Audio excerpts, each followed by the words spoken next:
ఓం నమస్తే దేవదేవేశ నమస్తే పరమేశ్వర నమస్తే వృషభారూఢనకారాయ నమో నమః.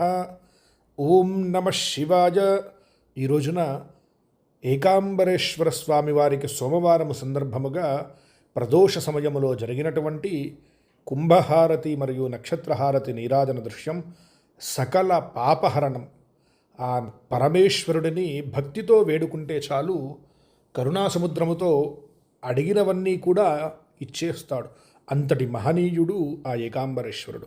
ఆధ్యాత్మికపరమైన విషయముల కొరకు మన భక్తి సాధనా ఛానల్ని అందరూ కూడా సబ్స్క్రైబ్ చేయండి, లైక్ చేయండి.